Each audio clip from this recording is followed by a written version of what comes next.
Kung sa cellphone may prepaid load, nako sa kuryente, magkakaroon na rin po ng ganito. Alamin sa pagtutok ni Sandra Aguinaldo. Sabon, shampoo, toothpaste, ilan lamang yan sa mga gamit na nabibili natin ng pautay-utay sa mga sari-sari store. Ngayon, pati raw kuryente, pwede nang bilhin ng tingi-tingi. Ito ang prepaid kuryente. Gamit lamang ang iyong cellphone para ka rin daw nagpa-load ng kuryente sa malapit na tindahan. Dahil sa halagang 100 pesos, makukonsumo mo na ang iyong kuryente sa pamamagitan ng tinatawag na electric load o e-load na pwedeng umabot sa 2 hanggang 3 araw. Before, pagka naputulan ka ng kuryente, pupunta ka sa branch office or sa bayad center, magbabayad ka pa ng reconnection fees, mamamanage na nila yung electric power nila in a better way.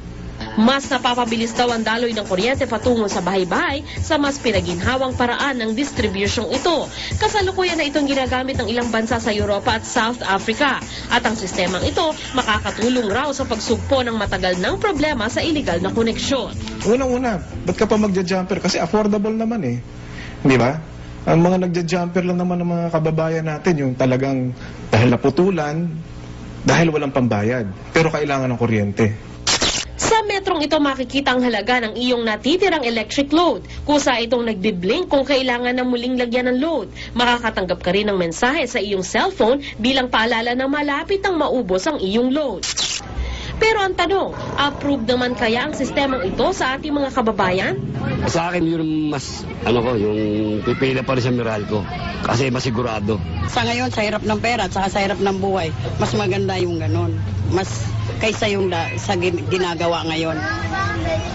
Mas okay yung prepaid. Kung continuous yung gamit mo ng kuryente, so pag nag-cut off siya, takbo ka kaagad sa di ba? Ano pa, tawag doon, abala pa sa oras. Sa Hulyo ng taong ito, inaasahang magiging operational ang prepaid kuryente sa lahat ng lugar sa buong bansa.